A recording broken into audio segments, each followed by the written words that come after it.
everybody, nice to have you here. Today I'm going to be talking about this big old thing. This is from Smashbox. It's called the Lighting Theory palette. It's part of their whole masterclass series, which I've talked about those kinds of palettes before. These large palettes that almost look like a big binder, and they open up and you've got a couple of sides, each one covered by a plastic panel here. The palettes themselves actually lift out if you wanted to lay them flat on the table, or this lays flat.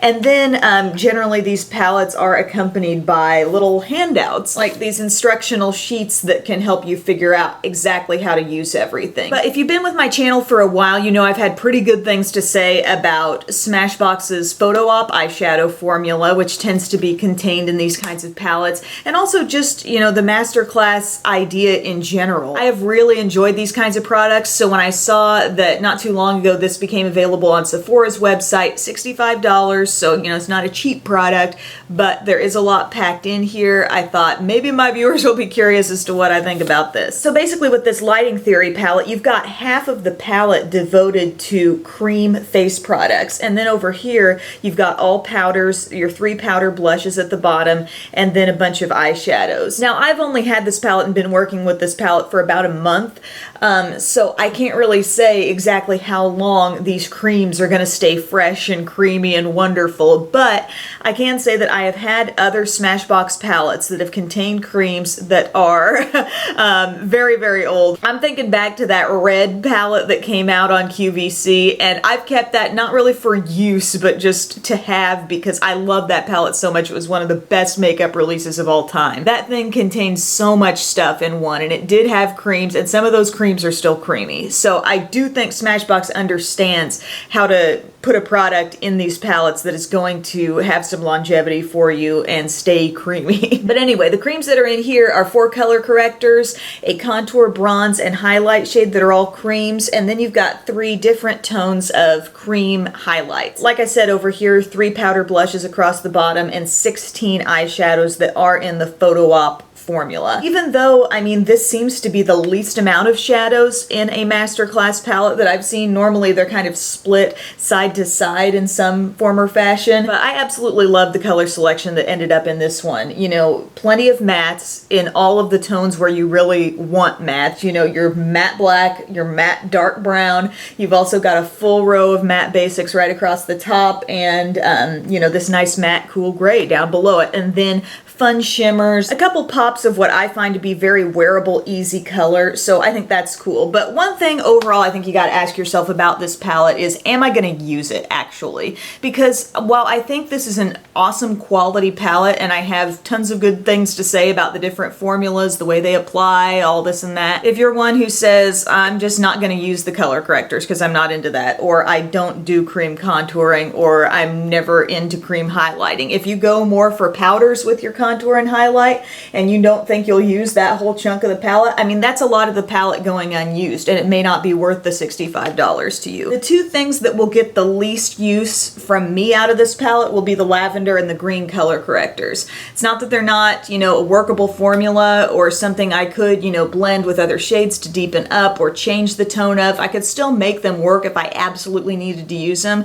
but it's just not the type of thing I'm going to be prone to reaching for. I love my peachy correctors. I do enjoy these cream contours. These are nice too. Also, one little critique on these luminizers. If you are looking for absolutely like glass type shine on your skin, these are more subtle than that. They're not the type of highlight that looks like glitter. They're not the kind of thing that you lay on and you're gonna see a big streak of on your skin. They are just a subtle highlight. I think consistency is huge when it comes to any kind of cream product on your face, whether it's a concealer, especially with like cream contouring products. These go dark. So if you're going to be, you know, anywhere from a fair skin tone possibly using this all the way to someone much deeper, you know, this has got to be able to blend. You don't want to be putting a streak of that contour on someone with super light skin and feel like you can't get it totally blended out. Or you can't just use a tiny bit of it and have that be effective. You know what I mean? It's got to be workable and very easy to blend into the skin. And the consistency of all of these products is so easy. I mean, I did not feel like I had to work hard at all. I didn't feel like I was messing up my my foundation underneath to get my contour blended out, or go over the top of it with some cream bronzer. You know, that all happened very easily. Same with the highlights. You know, they're very lightweight. They don't feel like thick, heavy creams on the skin, and you don't have to use a lot of them. And another thing I really love that they put in here is the fact that this highlight is just like a matte sort of skin tone concealer type color. So you can use that if you need to lighten up the peach, or, you know, you're doing some mixing here and you wanted to lighten up your contour shade. You know, you can dab into that a little bit and sort of adjust the tone. And you'll kind of see how I work with that in the demo. But I just want you to know I find the creams really nice, really easy to work with. The photo op shadows, the powder blushes, those were really less questionable for me going into this, because I knew, you know, if they really stayed true to their photo op eyeshadow formula, I would love them, and I do. There's truly not one that turned out to be less than I expected, just judging by the way they look. I mean, they are what you see is what you get, and the blushes are wonderful too. You're getting two matte blushes here with Candlelight and Spectrum. So Candlelight is a little more plummy, deep mauve. Spectrum, the one I'm wearing today, is a little bit more like a dusty peach. And then this middle one, Carnation, has been in past palettes, and that's kind of a shimmery, soft pink. As far as the shadows here that were in like the Masterclass 3 palette, there were only 3 repeats that I found, and that is Nectar, which is this peachy matte shade, Blackout, a matte black, and Sumatra, which is your dark matte brown. So 3 very basic shades. I'm not really surprised that they're in here, and I'm frankly glad that they're in this palette, because those are all the types of shades that I would want to see in here just for basic everyday use. So I do want to show you some swatches row by row. Sand, Totally Nude, Nectar, Almond. Your basic mattes are all in the top row. Almond and Totally Nude are perfect soft crease colors.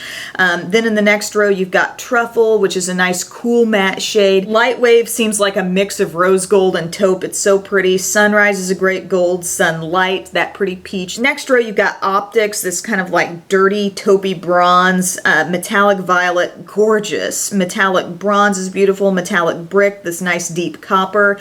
And then some really rich deep shades in your last row with Nocturnal, which is a gorgeous navy. Blackout and Sumatra, your basic deep mattes. And then Backlit is this pretty dark burgundy plum. I wanted to just briefly show you how I like to use this palette. So I started with a very light foundation already on my skin. I was wearing the L'Oreal True Match Lumi, so not too much would get covered up. And I like to just start out with that peach corrector on the under eye, dabbing that all around that area. And then if I've got some extra deep spots, I may pat a little bit of the actual orange shade on top of it. And then I can just blend that out with a brush. Sigma P84 is just really easy, or you can use your beauty blender type sponges to blend this out. The contour shade has the potential to go very deep and dark, and you can get that right there in your cheekbones, around your hairline. Super easy to blend. I did that with my Real Techniques contour brush, which is just perfect for blending, you know, these smaller areas. The bronze is very easy to work with as well. I find myself using this a bit more sparingly, maybe a little across the forehead, tops of the cheeks. It even can make a pretty like natural blush type shade. You can use the highlight shade to further brighten areas on the under eye,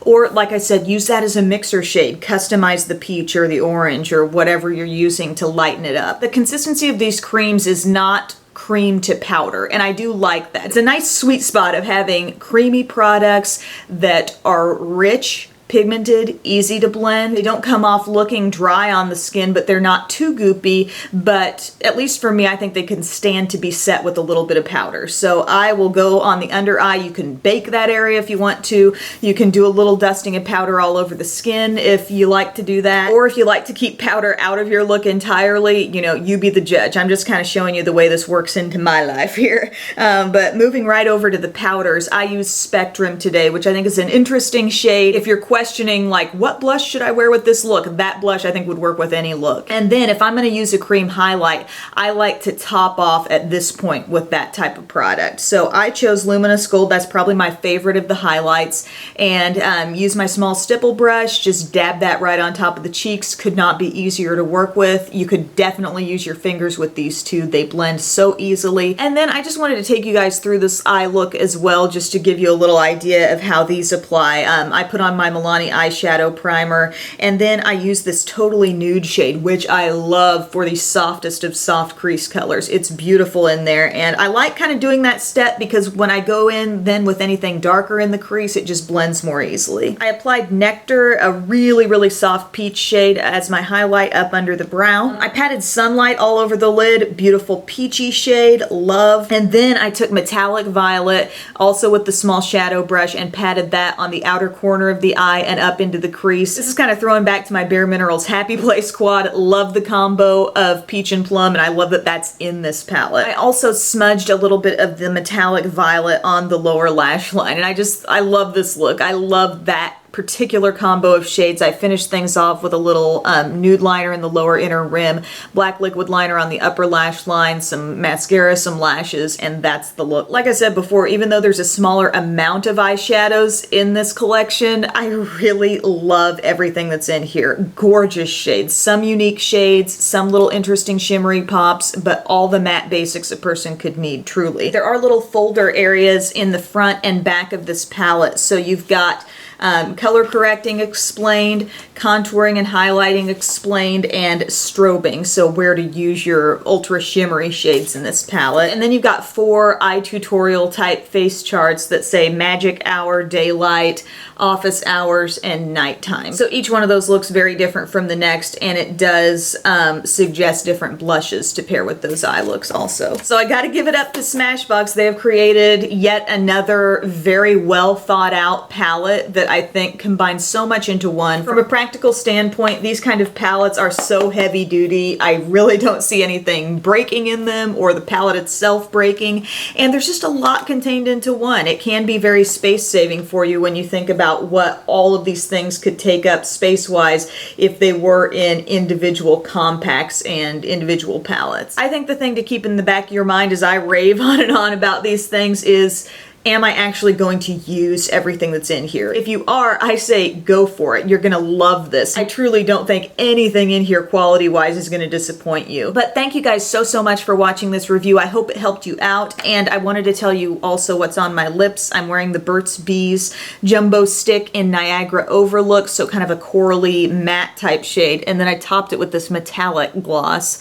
This is Saint-Tropez from Anastasia, that little summer lip kit. Alrighty, my memory card space says it's time to go. I will talk to you guys later. Bye.